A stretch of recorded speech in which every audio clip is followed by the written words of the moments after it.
अरे द्वारपालो कन्हैया से कह दो, अरे द्वारपालो कन्हैया से कह दो, दर पे सुदामा बड़ी बात है। अरे द्वारपालो कन्हैया से कह दो, अरे द्वारपालो कन्हैया से कह दो, दर पे सुदामा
बड़ी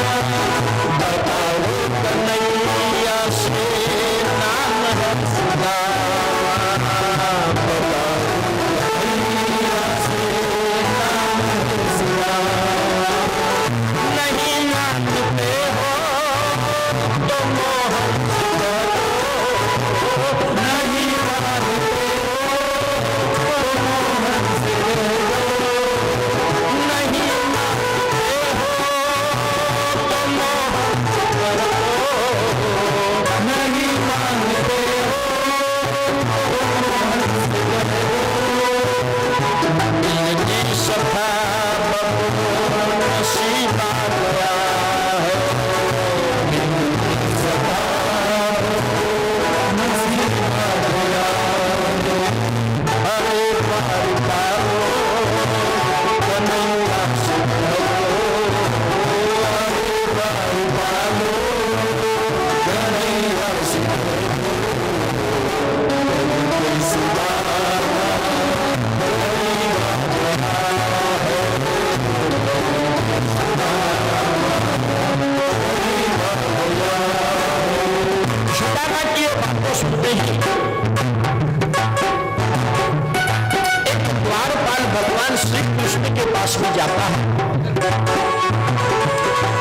है। भगवान श्री कृष्ण के पास जाकर के कहता है कि महाराज,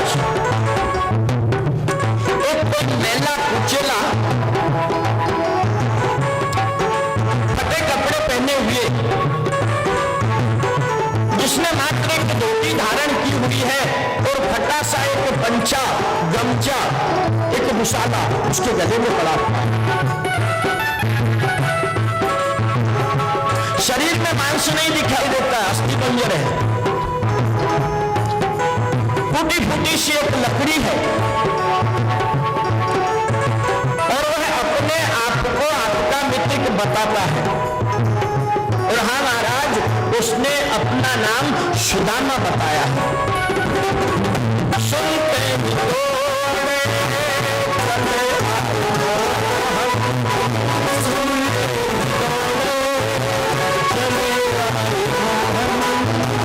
सुनते ही दौड़े सुनते ही दौड़े चले आए लगाया गले से सुदामा को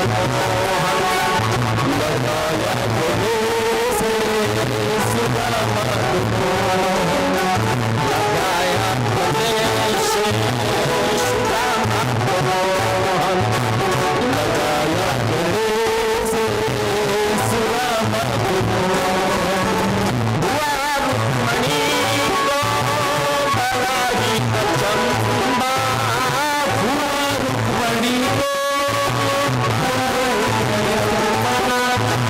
हुआ रुक्मणी को बड़ा ही अचंबा, हुआ रुक्मणी को बड़ा ही अचंबा,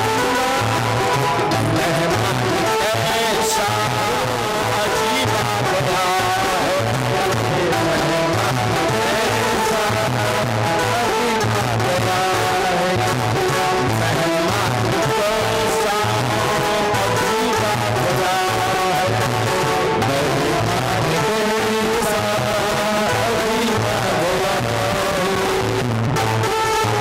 इस प्रकार से जैसे ही भगवान ने भारत काल के मुंह से सुदामा नाम सुना, भगवान सिंहासन से ही दौड़ पड़े हैं। दौड़ते दौड़ते उनका दुशाला गिर चुका है, पांव में चप्पल भी नहीं पहनी है, कुछ नहीं। सुदाम दादा, सुदाम दादा, सुदाम दादा, सुदाम दादा कहते दौड़ पड़े हैं।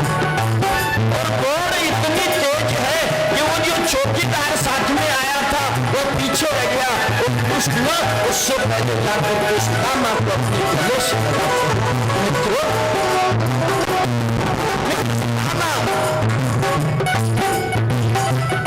उधर उस समय पर जो सुदामा दरवाजे के ऊपर बैठा है, खड़ा भी नहीं रह सकता है, उसने जब कृष्ण को सुदामा सुदामा चिल्लाते हुए देखा तो न जाने इस सुदामा के शरीर में भी कहां से ताकत आ गई, वह भी दौड़ पड़ा है, कृष्णा कृष्णा कृष्णा कृष्णा कृष्णा, और दोनों हाथ जोड़े जगह पर मित्र मिले हैं।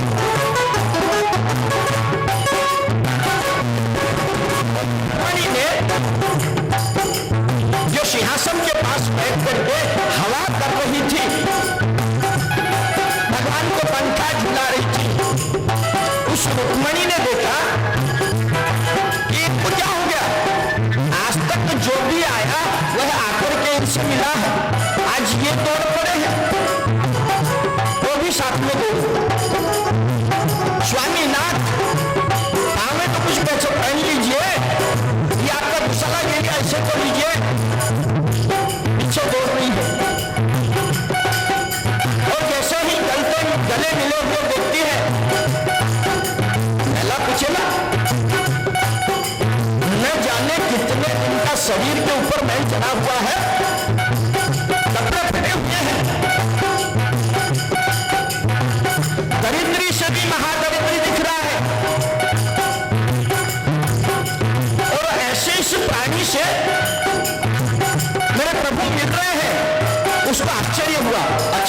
हुआ रुक्मणी को बड़ा ही पसंद, हुआ रुक्मणी को बड़ा ही पसंद, मेहमान कैसा अजीबा करा है, मेहमान कैसा अजीबा करा है, हरे पालो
सिंहासन पर भगवान ने अपने साथ में सुदामा को भी बिठाया।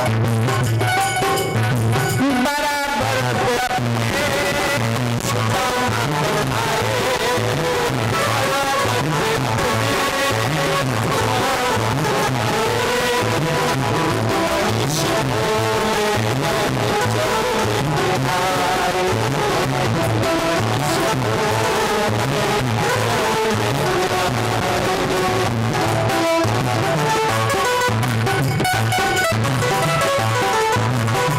भगवान ने सुदामा को अपने साथ बिठाया है। सुदामा मित्र तो है परंतु जाति से ब्राह्मण है, तो इसलिए सुदामा के चरण धोने के लिए भगवान श्री कृष्ण रुक्मिणी से कहते हैं, रुक्मिणी से बोले चल मेरा हो,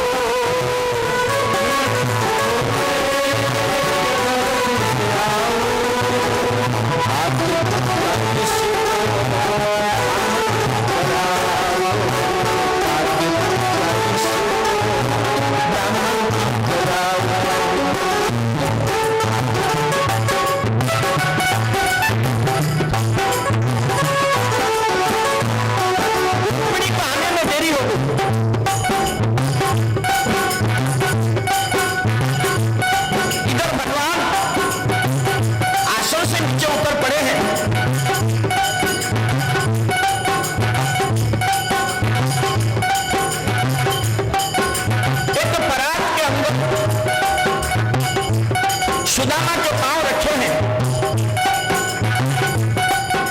जैसे ही पांव पकड़ते हैं पांव की हालत बड़ी भयंकर है।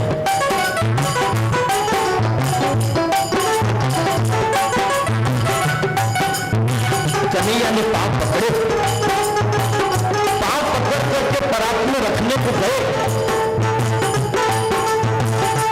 एकदम से सुदामा चिल्लाया,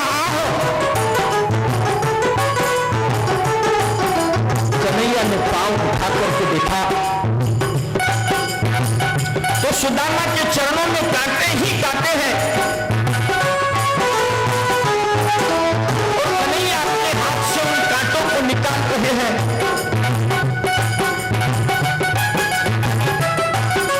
तो कांटा बहुत बड़ा, रक्त की धार बह रही है, हाथ से निकल नहीं पा रहा है। भगवान श्री कृष्ण ने सुदामा का हाथ अपने दोनों हाथों में पकड़ा, उठाया, अपना मुंह सुदामा के चरणों के पास, उस कांटे के पास ले गए और दांतों से सुदामा के चरणों का भगोदन ले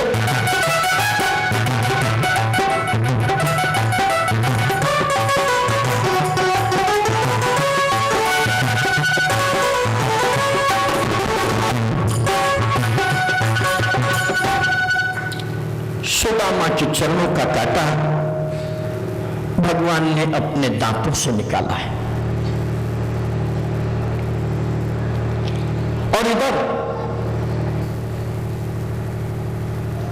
रुक्मणी को जल लाने में देर हो गई तो भगवान ने उसी समय पर चरण आंसुओं से सामने बुलाए,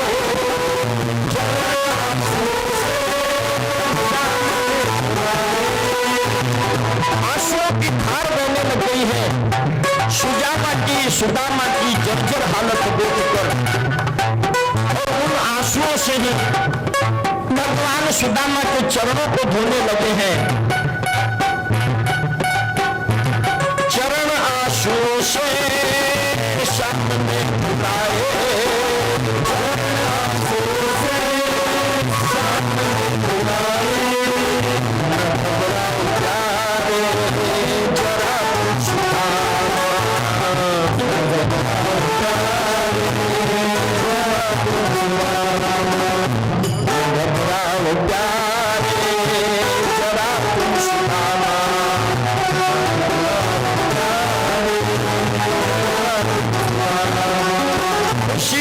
समाप्त करीब आ गया है, उसी का समाप्त करीब आ गया है। सुदामा, अब डरने की कोई बात नहीं है, कांटा निकल चुका है, घबरा मत। मित्रों, तुम मेरे पास में नहीं आया,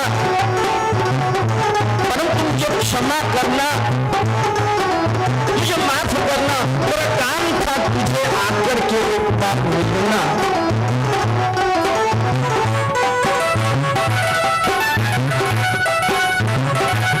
क्योंकि सुख में जाकर के मिले वह तो जीव है, सुख में अगर कोई किसी को जाकर के खुशी मिलता है तो वह तो जीव है, और दुख में जिसको जाकर के मिले वह तो शिव है, अर्थात परमात्मा। इसलिए वो सुदामा, मुझसे गलती हो गई, मुझे आना चाहिए, क्षमा करना। न घबराओ प्यारे, जरा सुदामा,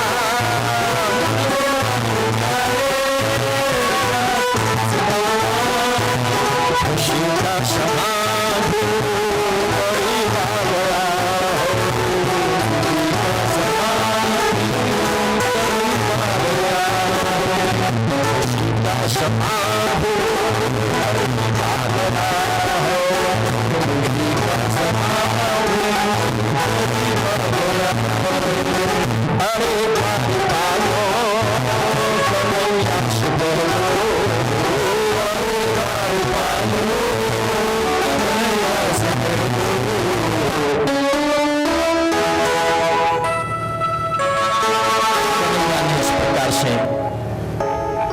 सुदामा के चरण धोए और इतने में ही रुक्मणी पानी की झाड़ी लेकर के वहां पहुंची।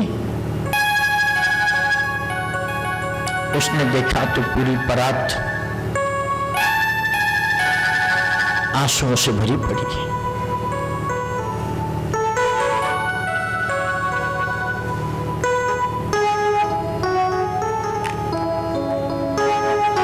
रुक्मणी को आने में देरी हो गई। भगवान ने जो अपना पीतांबर था उस पीतांबर से ही कन्हैया के चरणों को पोंछा।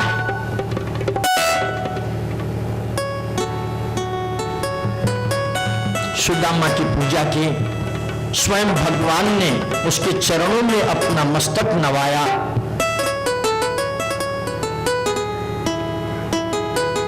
कुछ जलपान कराया और रुक्मणी को कहकर के नए वस्त्र मंगाए और सुदामा से कहा, मित्र चल, मैं तुझे नहलाता हूं। भगवान ने स्वयं कन्हैया को नहलाया है, अपने हाथों से नहलाया, वस्त्र पहनाए, वस्त्र पहना करके भोजनशाला में लाए अपने हाथों से भोजन करवा रहे हैं।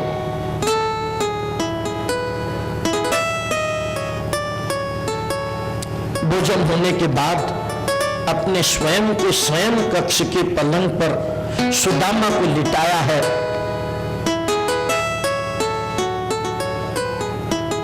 और स्वयं भगवान उसके चरण दबा रहे हैं।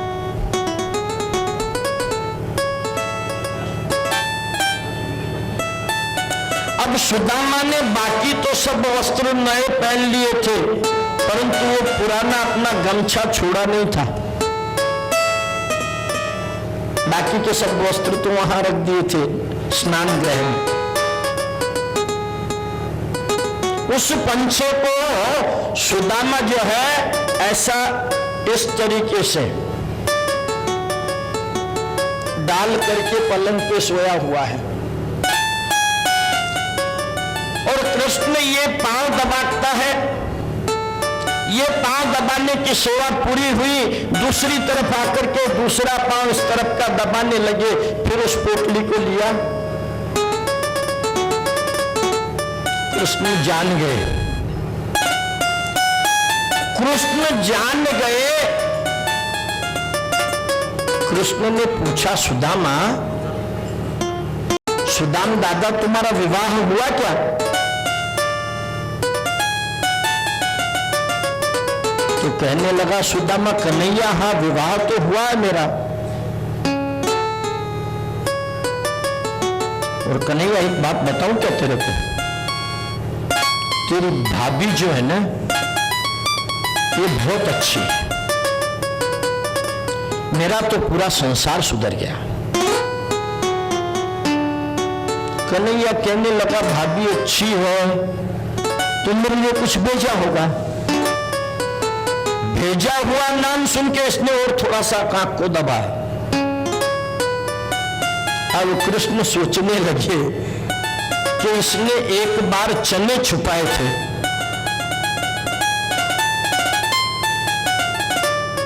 हुआ ऐसा था कि जब सांदीपनि ऋषि के आश्रम के अंदर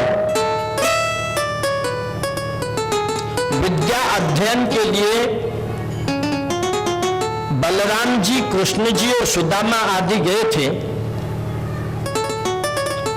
तो पहले के समय में एक नियम था कि पेड़ों को काटते नहीं थे। पेड़ों को काटते नहीं थे। आजकल तो हम हमारे मतलब के लिए पेड़ों को इतना काट रहे हैं और फिर कहते हैं दुष्काल पड़ गया।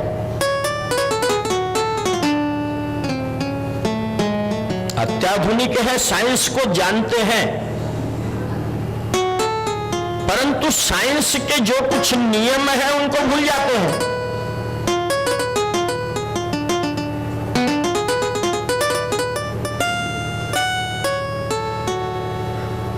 कम दाब का बादलों का जब पट्टा निर्माण होता है तो उसको गर्म हवा लगेगी तो ही बारिश होगी ना। उस गर्म वाफ को ठंडी हवा पेड़ों की लगेगी तब बारिश होगी। पेड़ ही नहीं है तो ठंडी हवा कहां से बनेगी? और ठंडी हवा जब तक नहीं बनेगी, हम भी देखते हैं ना, घर के अंदर सब्जी रखते हैं तो सब्जी की भाप निकलती है, ऊपर थाली रखते हैं, पानी ज्यादा डालना नहीं है तो थाली में थोड़ा सा पानी डालते हैं तो गर्म हो जाता है और उसी पानी को फिर डाल देते हैं। और सब्जी को उठा करके रख दिया तो ऊपर के ढक्कन को फिर पानी दिखाई देता ना, कहां से आता है? उसी वाफ का आता है। तो गर्म बादलों की वाफ को जब ठंडी हवा लगती है तब उसका पानी बनता है और फिर बरसता है, और ये ठंडी हवा तो इन पेड़ों से ही मिलती है और उन्हीं को हम काट देते हैं।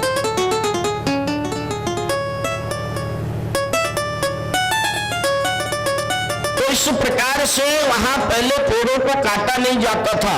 गुरुजी के आश्रम के लिए, रसोई बनाने के लिए, यज्ञ होम हवन आदि के लिए शिष्य लोग वन में जाकर के लकड़ी चुनने का काम करते थे, अर्थात लकड़ी जो नीचे पड़ी हुई होगी उसको इकट्ठा करते थे और आश्रम में लेकर आते थे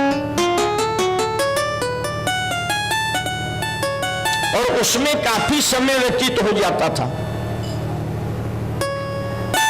इसलिए उस दिन लकड़ी चुनने के लिए कृष्ण और सुदामा का नंबर था। बलराम जी को आश्रम के दूसरे बाकी के काम दिए गए थे।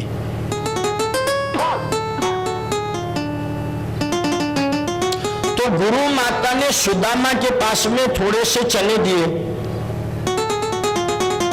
कृष्ण थोड़ा आगे निकल गया था और कहा कि लकड़ी चुनने में समय लगेगा, ये चने देती हूं, भूख लगेगी तो दोनों खा लेना।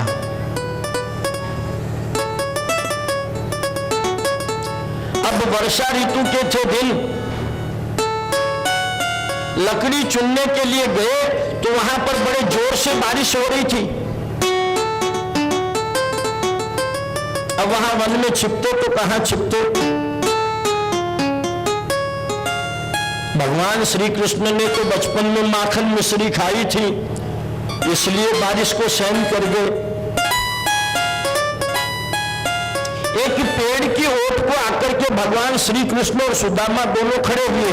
पेड़ का तना जरा बड़ा था, सुदामा थोड़ा सा पीछे चला गया। सर्दी से थरथर कांप रहा था और भूख भी लग गई थी, और भूख बड़ी जोरों से लगी थी। विचार किया कि कन्हैया को दूंगा तो मेरी भूख शांत नहीं होगी, इसलिए चने लेकर के चुपके से खाने लगा। अब बाकी कोई चीज हो तो खाकर के छुपाई जा सकती है, चने खाओगे तो आवाज तो मुंह के या दांतों की आएगी। तो सुदामा चने खाने लगा, दांतों के साथ चने भी बचने लगे। कन्हैया ने पूछा, सुदामा क्या कर रहा है? तो सुदामा कहने लगा, कान्हा कुछ नहीं, सर्दी की वजह से, बारिश की वजह से सर्दी लग रही है, ठंडी लग रही है, और इसलिए दांत एक दूसरे के ऊपर बज रहे हैं।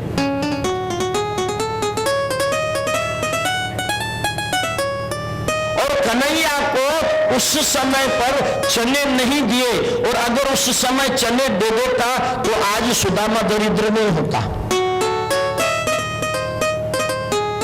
आज भी वो पोटली छुपा रहा है, इसलिए कृष्ण को हंसी आ गई और विचार करने लगे कि इसने उस टाइम चने छुपाए तो ऐसी हालत हो गई, मुझे लगता है अब तो जबरदस्ती करनी पड़ेगी। और फिर बोले कन्हैया कि सुदाम दादा, पांव के साथ साथ सिर भी दुख रहा होगा तेरा, खैर थोड़ा सिर भी दबा देता हूं। अब सिर दबाते टाइम आदमी पीछे खड़ा होता है, सुदामा की नजर सामने होती है, कन्हैया कहां पे हाथ लगाने जा रहा है ये दिखने वाला नहीं है। तो भगवान श्री कृष्ण ने सिर दबाते दबाते एकदम से झटके से पोटली के उधर आलन खींच लिया, पंछी के दो टुकड़े, कि पुराना थुता गठरी हाथ में आ गई।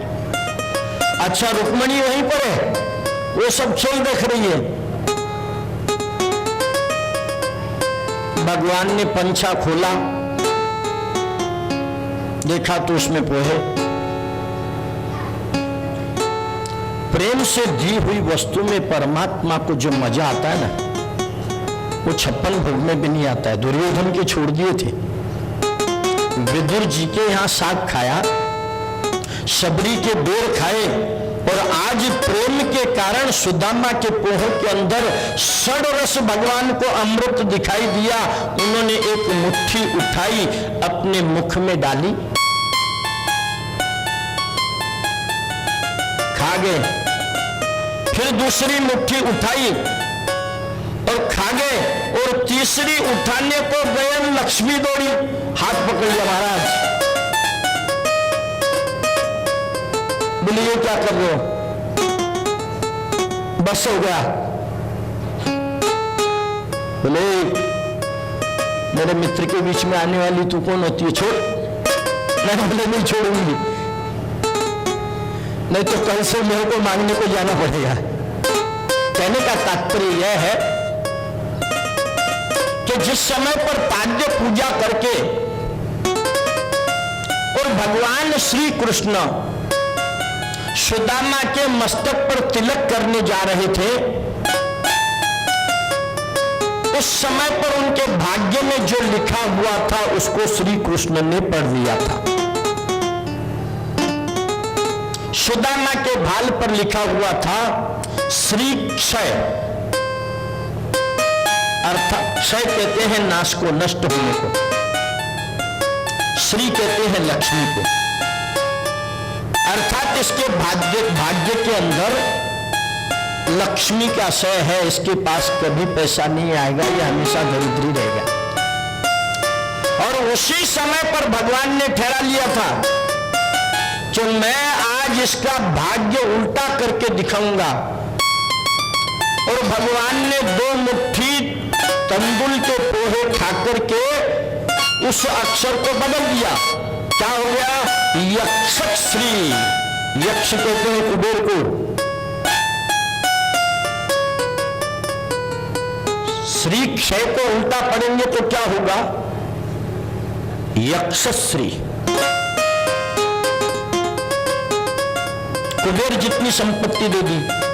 अब आप लोगों को प्रश्न ये पड़ेगा कि जब भाग्य के अंदर ऐसा था, परसों तो पंडित जी आपने कथा में कहा था कि भगवान किसी को कुछ नहीं देते, उसके कर्म के अनुसार उसको सब कुछ मिलता है, और आज कह रहे हैं कि उसको यक्षश्री बना दिया। ऐसा कैसे हुआ? तो इसका कारण भी बताता हूं।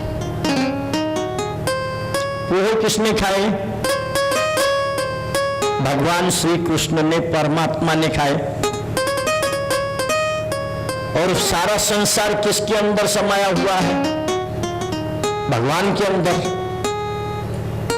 जितने प्राणी मात्र है वो कहीं में है? संसार में।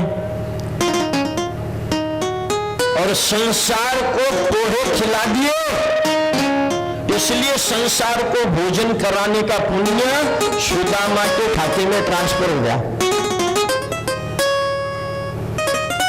तो पहली मुट्ठी में तो स्वर्ग का राज्य दे दिया, दूसरी मुट्ठी के अंदर कुबेर की संपत्ति दे दी, और तीसरी खाने लगे, इसलिए लक्ष्मी ने रोक दिया, क्योंकि अब अभी अपने वाली भी देने वाले थे। लक्ष्मी बोली महाराज ये क्या कर रहे हो? रोक दिया। सुदामा जी को नींद आ गई। 1-2 दिन वहां पे सुदामा जी रहे, विचार करने लगे, कन्हैया खिलाता भी अच्छा है, सेवा भी अच्छी कर रहा है, कपड़े लत्ते भी पहनने को अच्छे दिए, परंतु मेरे घर के समाज का तो पूछता ही नहीं है। मेरे घर में क्या है क्या नहीं है कुछ पूछने को तैयार नहीं है। और उधर मेरी पत्नी विचार कर रही होगी, चिंता कर रही होगी,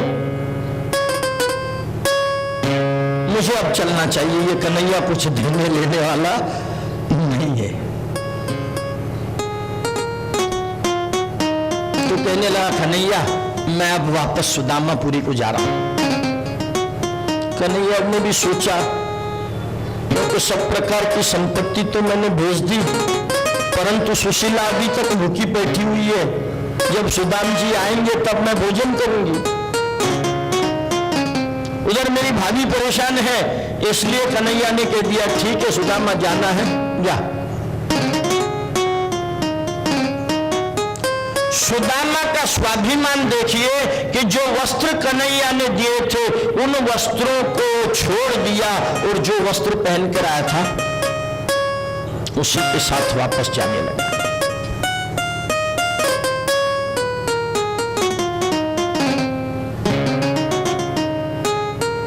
अब 2-3 दिन अच्छा खा पी लिया था, इसलिए शरीर में ताकत आ गई थी, तो शीघ्र ही सुदामपुरी के लिए पहुंचा।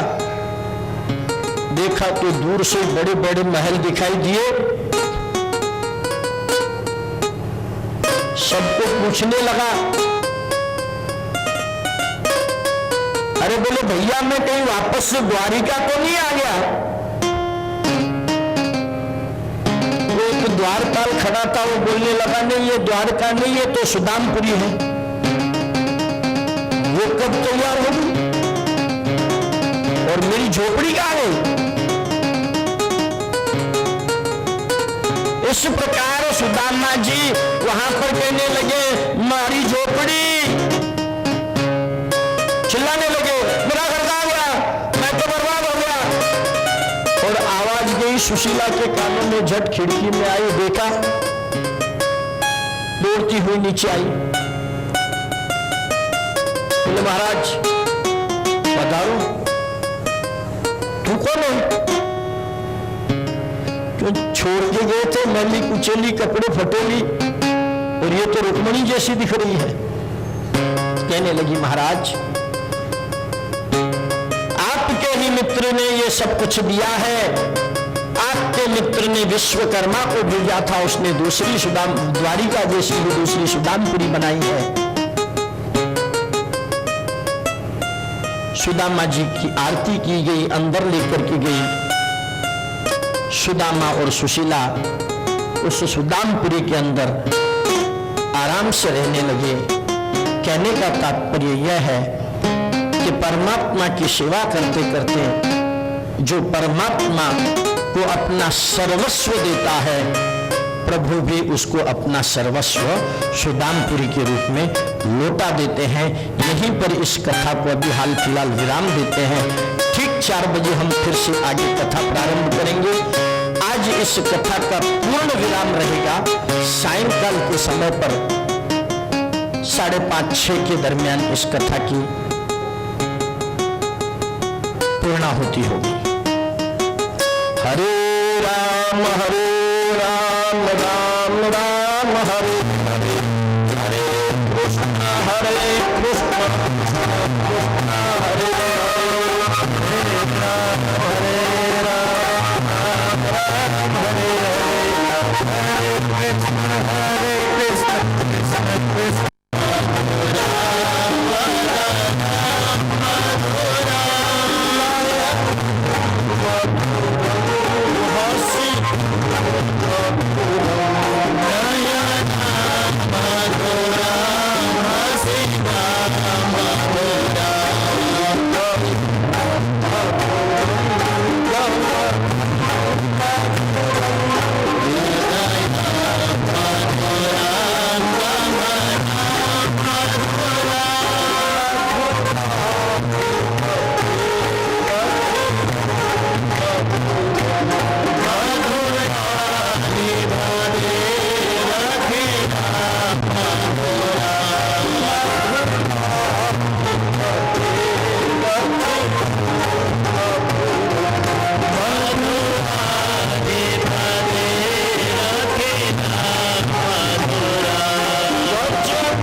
वक्षस्थले कौस्तुभं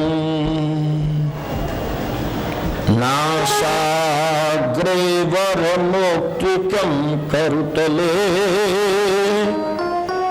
वेणुकरे कङ्कणम् सर्वाङ्गे हरिचन्दनं सुललितम् कंठे च मुक्तावली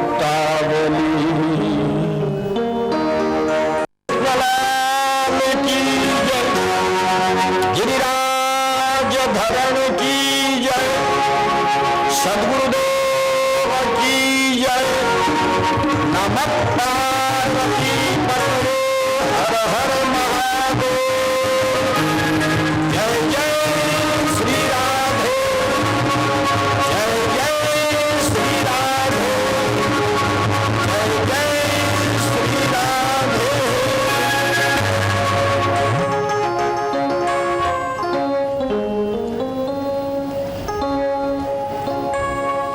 प्रातःकाल के सत्र में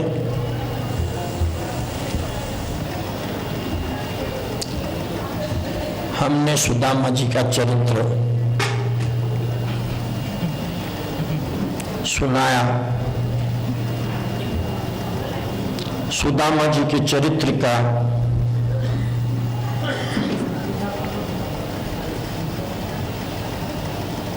वर्णन हमने किया।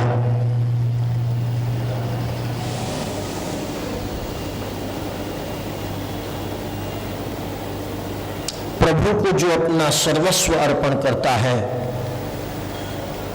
परमात्मा भी उसको अपना सब कुछ देते हैं।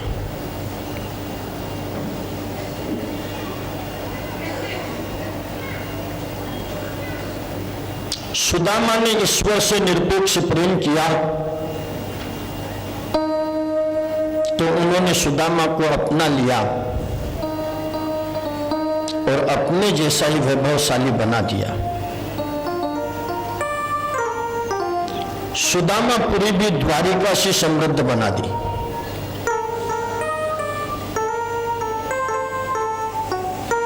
भगवान तो उनके चरण कमल का स्पर्श करने वाले को अपना स्वरूप दे देते हैं, तो तुच्छ धन के दान का तो आश्चर्य ही क्या है। शारीरिक मिलन तुच्छ है, मन का मिलन ये दिव्य मिलन है।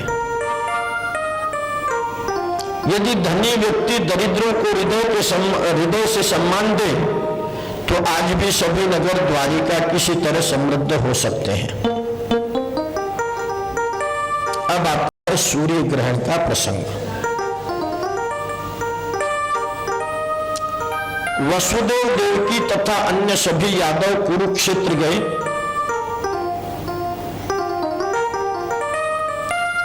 सूर्य ग्रहण के निमित्त से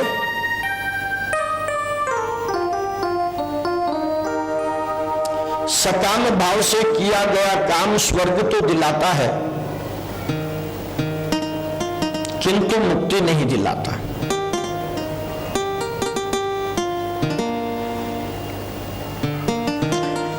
सकाम अर्थात स्वर्ग की प्राप्ति के लिए किया जाने वाला धार्मिक कार्य ये स्वर्ग तो दिला सकता है परंतु मुक्ति नहीं दिला सकता। कुरुक्षेत्र क्या है? ये मनुष्य का शरीर ही कुरुक्षेत्र है।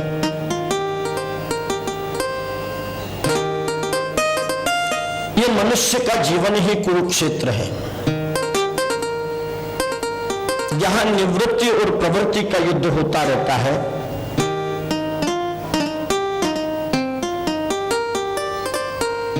अर्थात है नहीं है का युद्ध होते रहता है। इस शरीर रथ को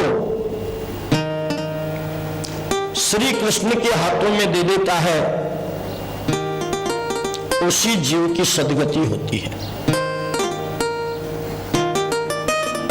अर्जुन ने भी कुरुक्षेत्र में अपना रथ भगवान श्री कृष्ण को सौंप दिया था।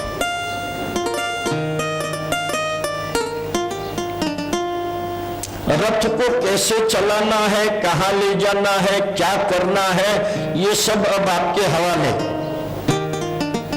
उसी प्रकार से इस संसार सागर के अंदर, इस संसार के हमारे जीवन के कुरुक्षेत्र के अंदर आप भी अपना शरीर जो है,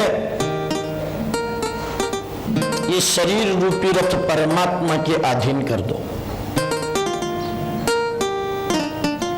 और जो शरीर को परमार्थ के अधीन करेगा, अर्थात भगवान के अधीन करेगा,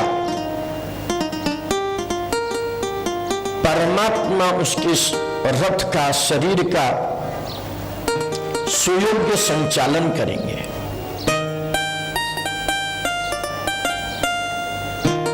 और उसकी अवश्य जीत होगी। कृष्ण कथा हमें अपने दोषों से भली भांति अवगत कराती है। कृष्ण कथा के श्रवण में हमें भजन करने की प्रेरणा मिलती है, और वैसा होने पर हमारी इंद्रियां शुद्ध होती है।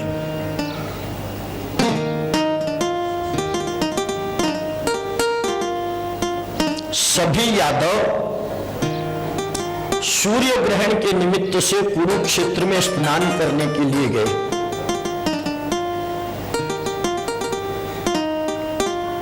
ग्रहण में गंगा स्नान को जाने से शरीर की शुद्धि होती है। अतः गंगा स्नान जो है ये मात्र शरीर को शुद्ध करता है, शरीर को पवित्र करता है।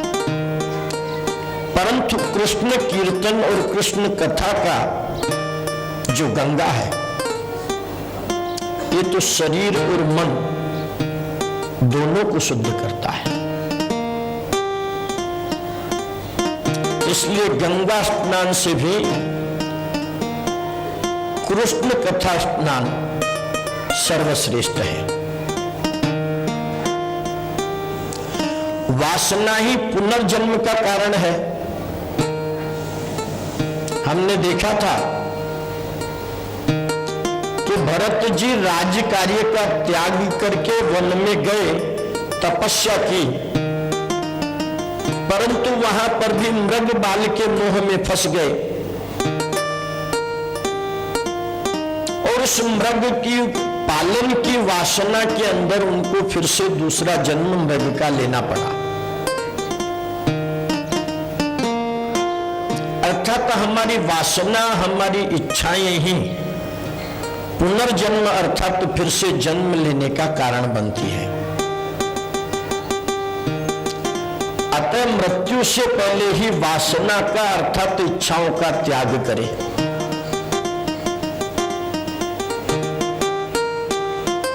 वैर और सुख की तृष्णा, वैर और सुख की इच्छा जो होती है, यही वासना को जन्म देती है। एक तो मनुष्य किसी से दुश्मनी करता है या किसी से बहुत प्रेम करता है, चाहे फिर वह जीव हो या वस्तु या कुछ भी हो, और इसी के कारण वह इच्छा अंत तक उसकी बनी रहती है, और उसी कारण से अगला जन्म उसको उस जिस इच्छा से उसने प्राण त्याग किया है उसी में जन्म लेना पड़ता है। कुरुक्षेत्र आए हुए माता पिता से श्री कृष्ण ने एक दिन पूछा कि आपके मन में कुछ इच्छा है, यदि है तो उसको मैं पूर्ण करूं। तो वसुदेव जी ने कहा कि वैसे तो मेरी और कोई इच्छा या वासना नहीं, मेरी एक ही इच्छा है कि अंत काल में तेरा ही स्मरण करता हुआ और तेरा नाम लेता हुआ मैं देह त्याग करूं, अर्थात शरीर को छोड़ दूं।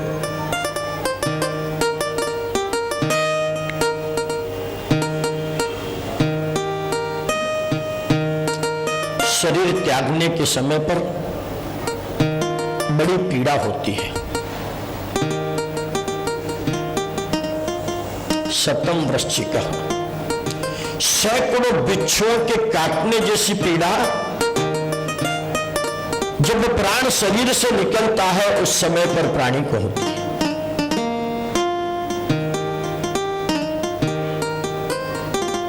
हम कह देते हैं कई बार घनी चोखी मोताई,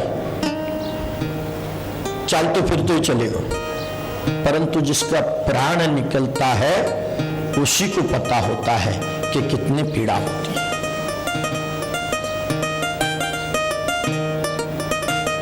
और ऐसे समय पर जो भगवान के नाम का ध्यान करता है उसे वह सतवृश्चिकम अर्थात 100 बिच्छुओं की काटने की पीड़ा मालूम नहीं पड़ती, क्योंकि उसका ध्यान नहीं रहता। हमने आपको पहले बताया था ना कि पांव में मोच आ गई, पहलवान जी के पास में गया, पांव बहुत दुख रहा है, पहलवान जी हाथ लगाने को जाता है, ये पांव पीछे खींच लेता है, क्योंकि दर्द काफी हो रहा है। पहलवान जी कहते हैं ठहरो, बैठो, मैं तुम्हारे पीने के लिए पानी लाता हूं। और मुड़कर के घर के अंदर जाने का बहाना बनाते हैं। इसको लगता है कि हमारे लिए पानी लेने के लिए गया है, परंतु कुछ क्षणों के अंदर मुड़कर के जोर से झापड़ मारता है। जिसका पांव में मोच है वो झापड़ की तरफ देखता है और उसी समय पहलवान पांव को पकड़कर सीधा कर देता है, क्योंकि ध्यान किधर चला गया, झापड़ की तरफ, इसलिए फिर उसको दर्द नहीं होता है। इसी प्रकार से है, प्राण निकलते समय पर भी अगर आप परमात्मा के अंदर ध्यान रखोगे तो वो सैकड़ों बिच्छुओं के काटने की पीड़ा आपको मालूम नहीं देगी।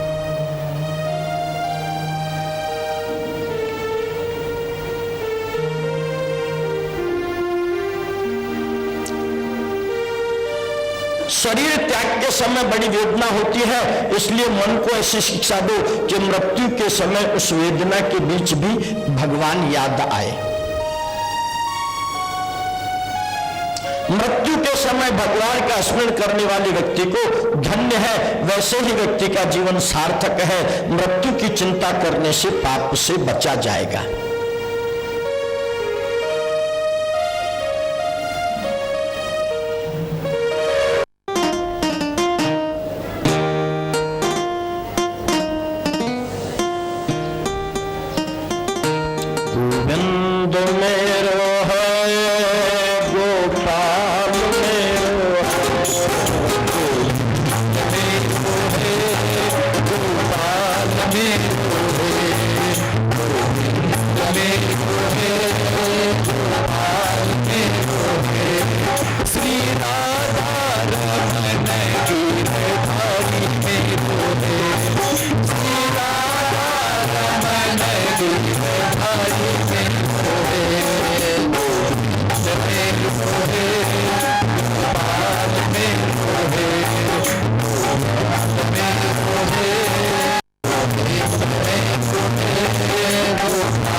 मृत्यु के समय पर भगवान का ध्यान मृत्यु के भय से, मृत्यु के समय पर जो कष्ट होता है उस कष्ट से हमारा रक्षण करता है। एक समय की बात है,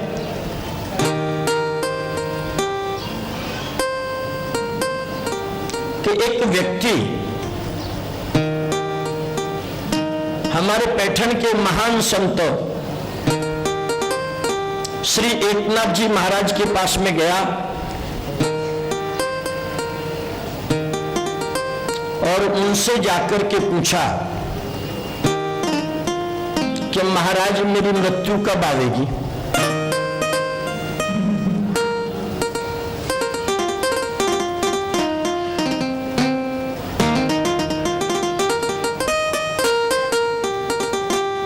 आप तो ईश्वर में सदा आनंदित रहते हैं, आपका मन ईश्वर के अंदर कैसे लगा रहता है? तो एकनाथ जी ने कहा कि ये तो मुझे अभी बताने के लिए समय नहीं है, परंतु मुझे ऐसा लगता है कि आज से 7वें दिन तेरी मृत्यु होने वाली है।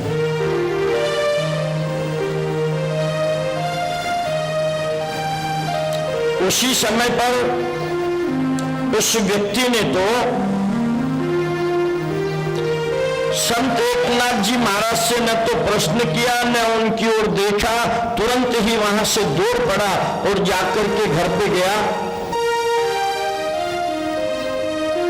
पत्नी को बुलाया, पुत्रों को बुलाया, सबको बुला करके ये देखो ये तो है दुकान का हिसाब किताब, इससे ये लेना है, उसको ये देना है, और घर में फला फला जगह पे ये वस्तु रखी है, दुकान में ये रखा है। इस प्रकार सब कुछ उनके पास दे दिया और स्वयं भगवान के भजन में लग गया। 7 दिन के लिए एकनाथ महाराज ने कहा था कि 7 दिन में मृत्यु होने वाली है, परंतु 7 के बदले में 8वां दिन आ गया तो भी मृत्यु नहीं हुई। अब ये थोड़ा गुस्से में महाराज जी के पास में गया और महाराज जी से जाकर के कहने लगा आप झूठे हैं, आपने तो मुझे डरा दिया। संत एकनाथ जी ने कहा ठहर, ये बातें सब बाद में करेंगे, पहले ये बता कि तूने 7 दिन क्या किया? बोले महाराज मृत्यु के डर से मैंने और कुछ नहीं किया, मात्र परमात्मा का ही ध्यान और पूजन करने लगा। तो बोले तूने उस दिन मुझसे प्रश्न किया था ना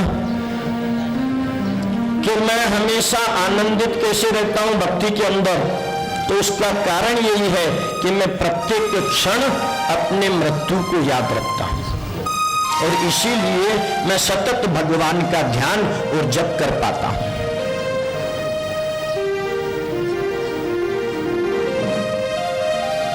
अब भगवान ने जो है वसुदेव के बाद देवकी से इच्छा पूछी कि बताओ तुम्हारी इच्छा क्या है? तो देवकी ने कहा मुझे बहुत संकोच हो रहा है, कैसे कहूं?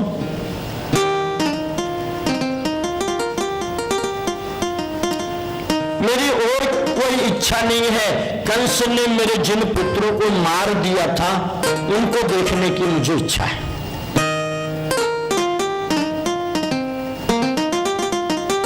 मेरे उन 6 पुत्रों को देखने की मेरी इच्छा है। भगवान ने देवकी की इच्छा पूरी की। भगवान ने एक बार माता यशोदा से भी पूछा कि क्या इच्छा है, तो मैया ने जवाब दिया मेरी तो यही इच्छा है कि निरंतर तेरे दर्शन होते रहे, एक भी क्षण हे लल्ला तू मेरे से दूर नहीं हो जा। कहां यशोदा की इच्छा और कहां देवकी की इच्छा। इच्छा भक्ति में विघ्न करता होती है, इच्छा ही पूर्व जन्म का कारण बनता है। कृष्ण सुतल पाताल लोक को गए और देवकी के सभी पुत्रों को ला करके उन्होंने दिखाया। अब देवकी कहने लगी कि अब एक ही इच्छा है कि मेरी मृत्यु सुधर जाए। ज्ञानी महात्मा ही नहीं, ईश्वर के साक्षात श्री कृष्ण के माता पिता तक को भी शंका है कि मेरी मृत्यु सुधरेगी या नहीं सुधरेगी।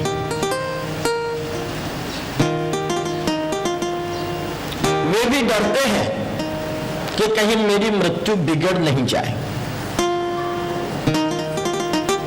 प्रभु ने वसुदेव देवकी को दिव्य तत्व ज्ञान समझाया। दसम स्कंध के अंत में सुभद्रा हरण की कथा आती है। भद्र अर्थात कल्याण करने वाली।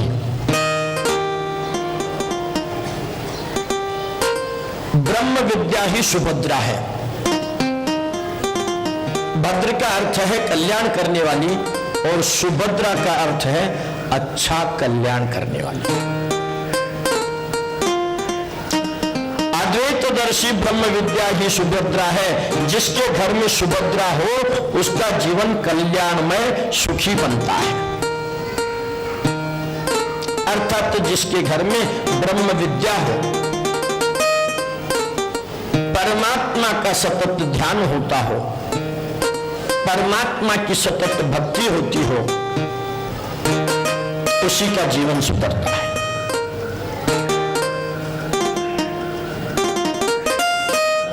अर्जुन ने सुभद्रा को प्राप्त करने के लिए सन्यासी बना है। द्वारिका के बाहर झोपड़ी में सन्यासी बन के रहा है। सन्यास लेकर तप करने वाले को ही सुभद्रा अर्थात ब्रह्म विद्या मिलती है।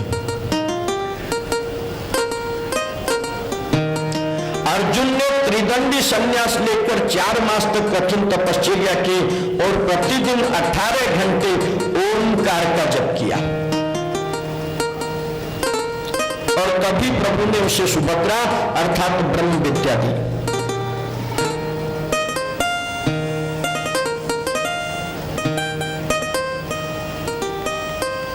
ब्रह्म विद्या की प्राप्ति के लिए त्रिदंडी सन्यासी बनना पड़ता है।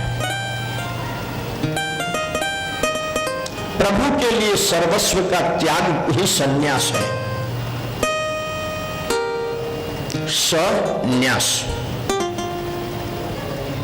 हमने उस दिन भी आपसे कहा था, जब तो हमारा शरीर के अंदर चल रहा है, परंतु इस सांसारिक मोह माया के कारण हम उसको सुन नहीं पा रहे हैं। जब हम सांस लेते हैं, स शब्द का उच्चारण होता है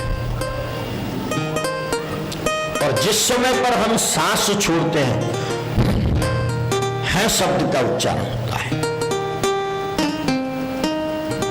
सोहम सोहा, सो यानी कि परमात्मा, अहम यानी कि मैं।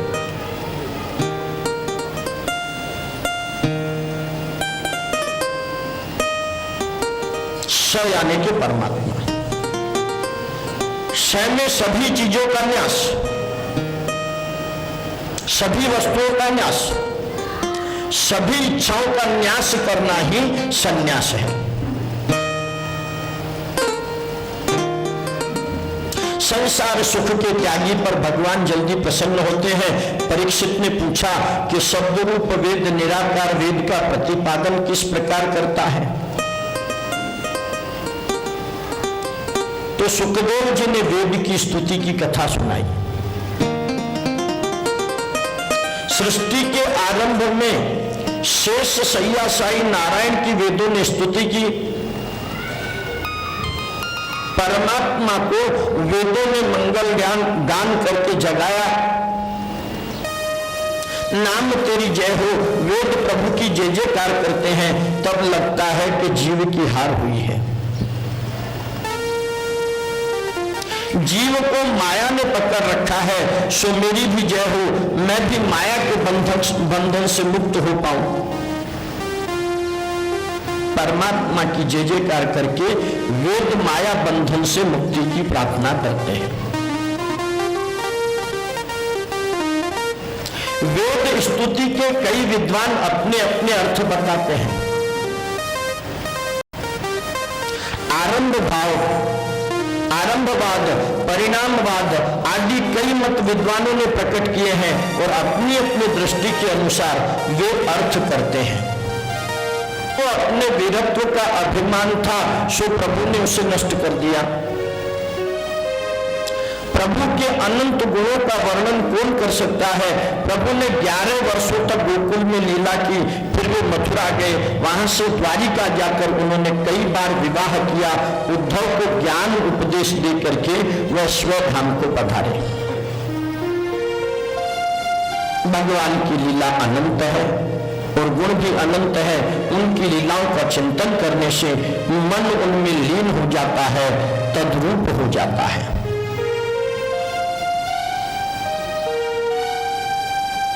इस प्रकार यहां पर दशम स्कंद की कथा भगवान श्री कृष्ण को हम अर्पण करते हैं। आगे की कथा की ओर बढ़ते हैं। थोड़ा सा भगवान का कीर्तन किया जाए।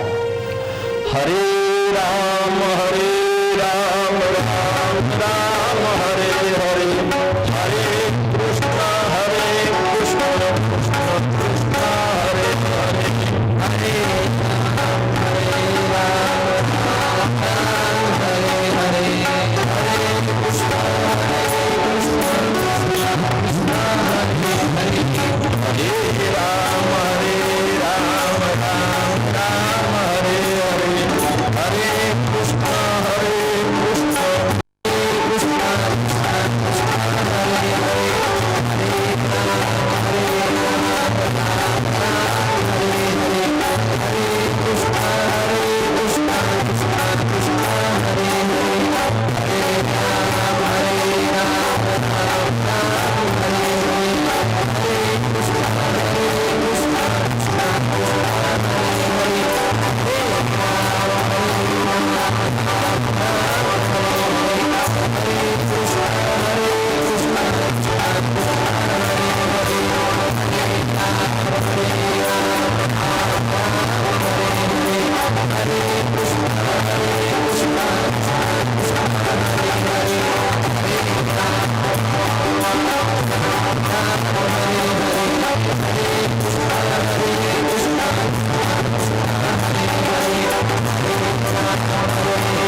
स्कंध में पहले 10 स्कंधों का उपसंहार है।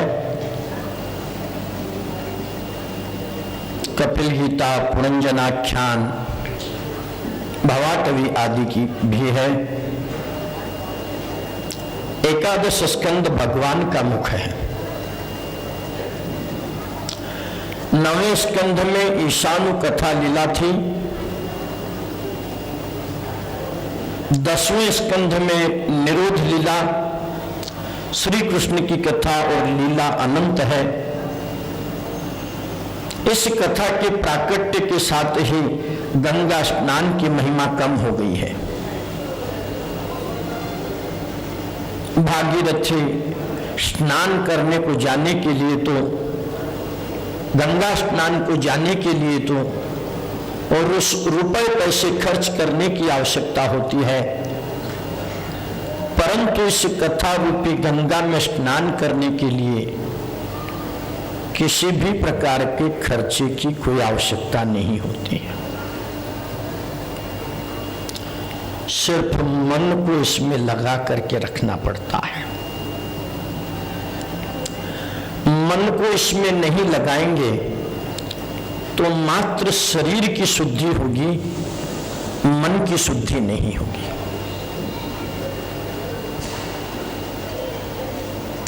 मुक्त तो हमको मन को करना है। मन को मुक्त करोगे तब ही इस संसार सागर से मुक्त हो पाओगे। अरे हम तो महाराष्ट्र में रहते हैं। महाराष्ट्र के एक महान संत ने तो, स्वामी रामदास जी ने तो एक पूरा ग्रंथ इस मन के ऊपर बनाया है, मनाचा बोध।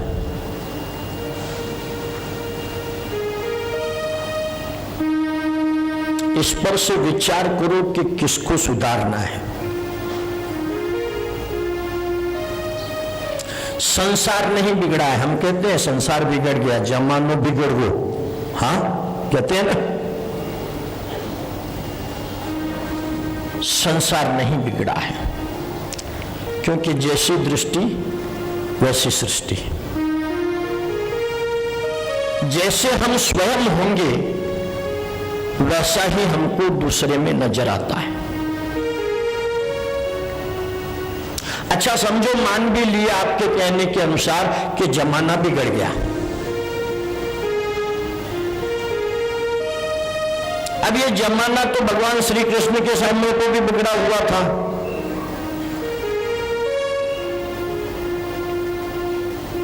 भगवान का अवतार जैसे ही समाप्त हुआ, ये बिगड़ा हुआ वापस आ गया। हमेशा के लिए नष्ट हुआ क्या? नहीं हुआ।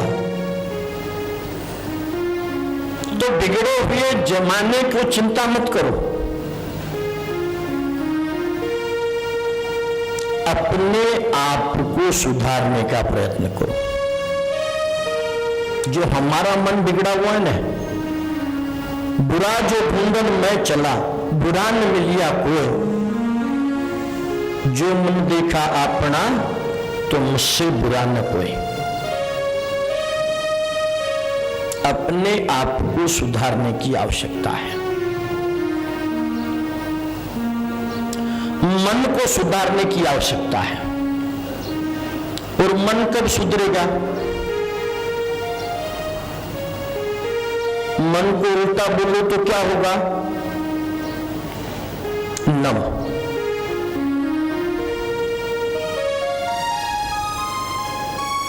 अर्थात अपने आप में नम्रता आएगी, लीनता आएगी, आप स्वयं थोड़े से झुकेंगे। मेरा, मैं सब कुछ हूं, इसको छोड़िए। मैं नहीं, परमात्मा सब कुछ। संसार का कितना भी बड़े से बड़ा झगड़ा हो,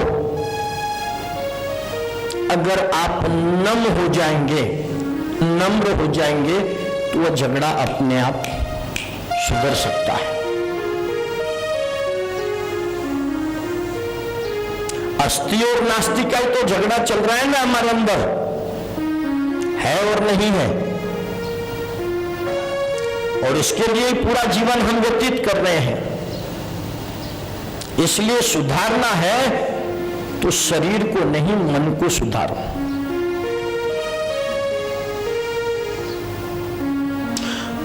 व्रत उपवास आदि करने से शरीर को तो स्वास्थ्य लाभ मिल सकता है, परंतु मन को नहीं।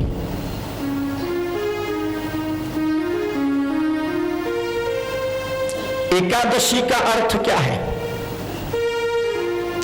एक के अंदर अपनी 10 इंद्रियों को लगा देना ही एकादशी है। 5 ज्ञानेंद्रियां, 5 कर्मेंद्रियां और मन, इन सबको परमात्मा में लगा दोगे तो ही एकादशी व्रत का फल है। नहीं तो कितने भी उपवास कर लो, कोई फायदा होने वाला नहीं है।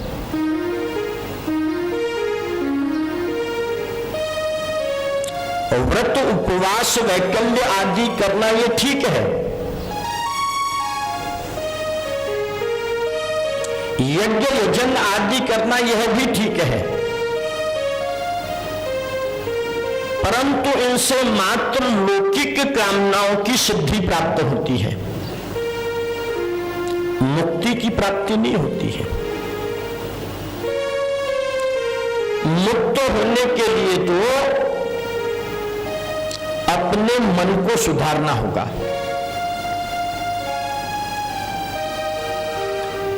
जिसके मन का निरोध होता है उससे शीघ्र मुक्ति मिलती है।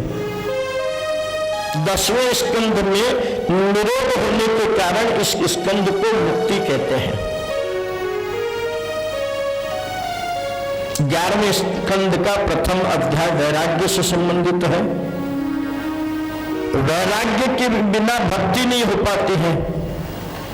मन को समझाओ कि सुख साधन या संपत्ति से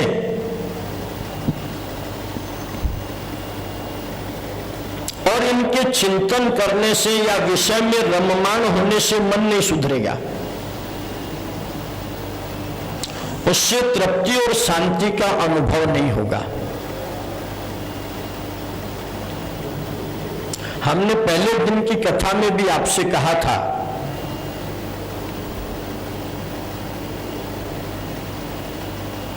सच्चिदानंद रूपाय सत्य, चित्त और आनंद, ये तीनों परमात्मा के ही रूप हैं। विश्वोत्पत्त्यादि हेतवे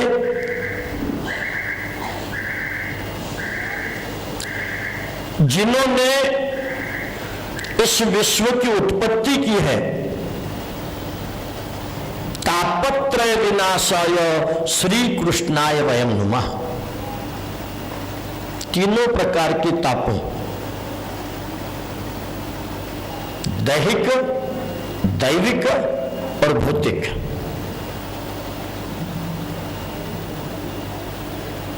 मनुष्य को तीन ही प्रकार के ताप हैं। दैहिक अर्थात तो शरीर को होने वाले ताप, दैविक अर्थात तो पूर्व जन्म के द्वारा हमारे भाग्य के अनुसार मिलने वाले ताप, और बौद्धिक ताप जैसे सर्दी बुखार आदि जो होता है तो ये मौसम के परिवर्तन आदि से भीग जाने से या अलग तरीके से भौतिक ताप है। इन सभी तापों का नाश जो है भगवान परमात्मा की शरण में जाने पर ही हो सकता है, अन्यथा नहीं। और इसलिए ऐसे श्री कृष्ण को हम नमस्कार करते हैं, प्रणाम करते हैं। आनंद किसमें है? आनंद तो हमारे अपने स्वयं के अंदर है, बाहर नहीं है। कुछ लोग बोलते हैं कि गुलाब जाम खाने में हमको बड़ा आनंद आता है, मजा आता है। पहले दिन भी कहा था हमने आपसे, समझो एक दिन आपने भरपेट भोजन कर लिया, पूरा पेट भरा हुआ है, अच्छा रसोई बना इसलिए, और किसी ने आपके सामने गुलाब जाम ला करके रखे। अब पेट भरा हुआ होने के कारण एक खाएंगे या दो खाएंगे, इससे अधिक खा नहीं सकते।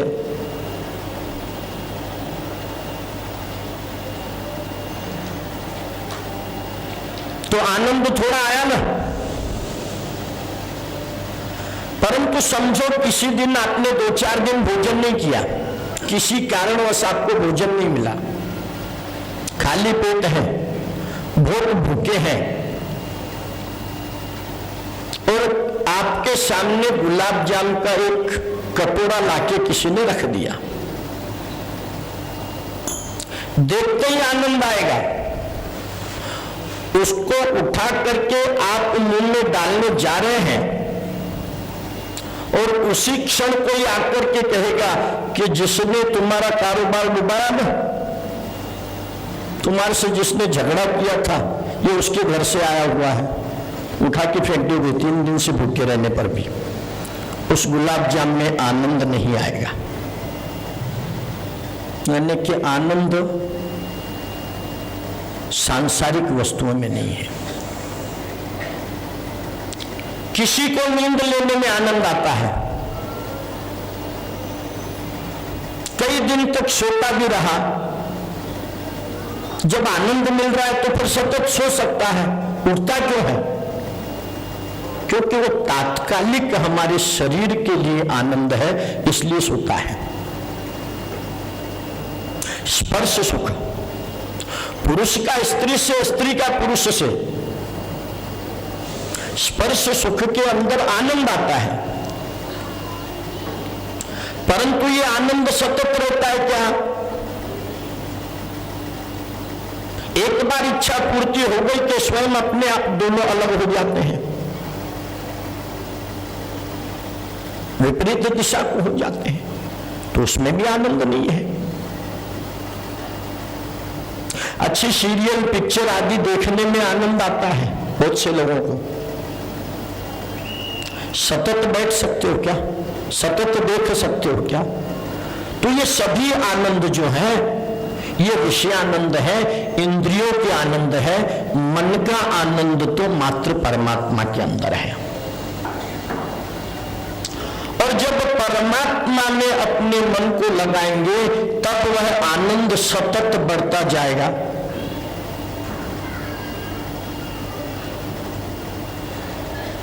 सभी प्रकार से शुद्ध वैराग्य प्राप्त करके संन्यास लेकर, संन्यास लेने का मतलब ये नहीं है कि घरदार छोड़ करके भाग जाना है। घरदार छोड़ करके भी भरत जी गए थे, परंतु मृगबाल की वजह से वहां पर भी घरदार पीछे लग गया, संसार आ गया मृगबाल का उनके पीछे, फिर से जन्म लेना पड़ा।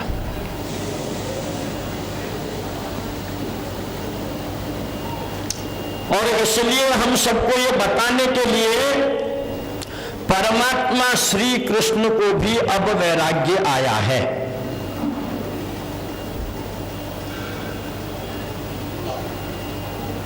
अब श्री कृष्ण ने भी विचार किया कि मैंने इतनी 125 वर्ष की लीला की,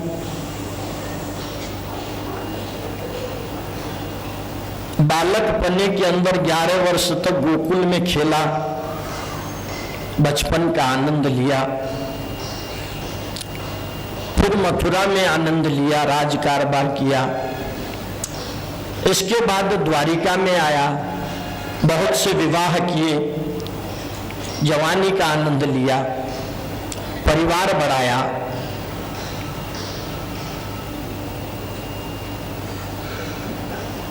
और उसके बाद महाभारत के युद्ध के अंदर सभी दुष्टों का संहार भी किया।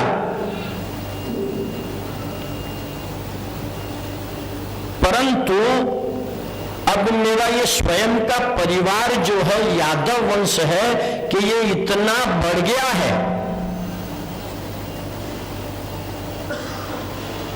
कि अगर ये नष्ट नहीं हुआ तो ये कौरवों से भी भयंकर होंगे। इसलिए भगवान को अभी स्वयं के प्रति वैराग्य प्राप्त हुआ है।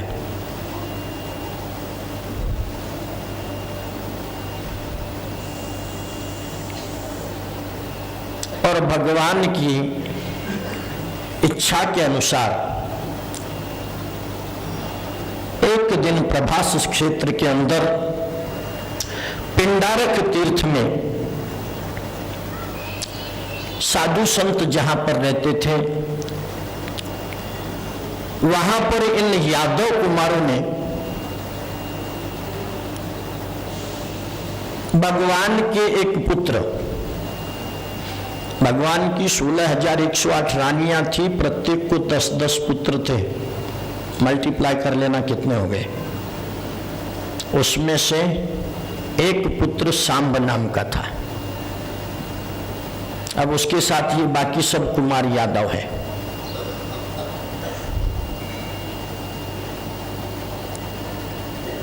तो उन इन साधुओं की मजाक करने की इन्होंने ठान ली।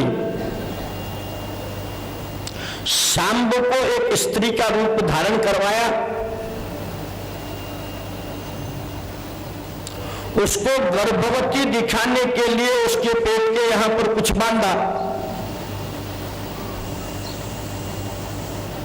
और महात्मा जी के पास जाकर के कहा कि महाराज ये बताइए कि इस स्त्री के गर्भ से पुत्र पैदा होगा या पुत्री पैदा होगी।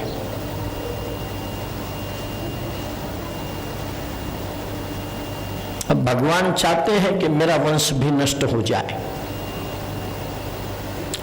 और इस इच्छा के कारण आज इन सब बालकों को जो बुद्धि सूझी है और जाकर के महात्मा का अपमान कर रहे हैं। सच्चे संत थे, सच्चे महात्मा थे,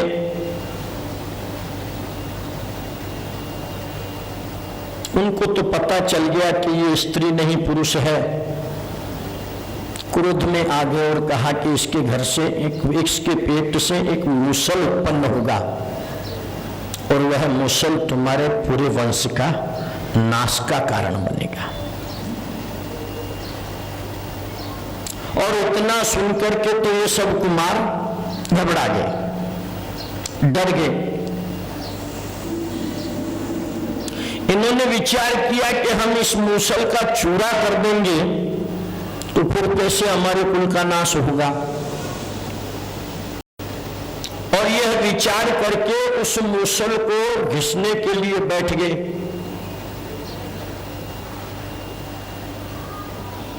उसका पूरा चूरा कर डाला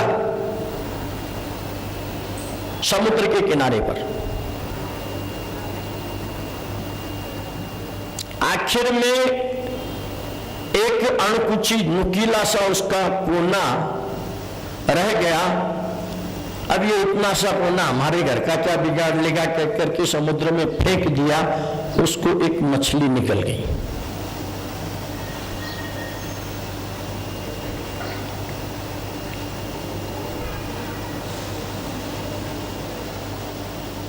अब उस मछली को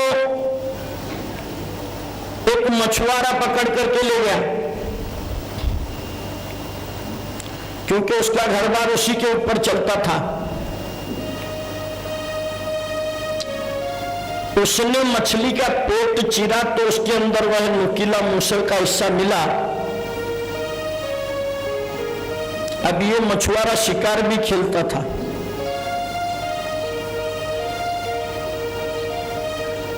पिछले जन्म में जो बाली था वही इस जन्म के अंदर मछुआरा बन के आया है,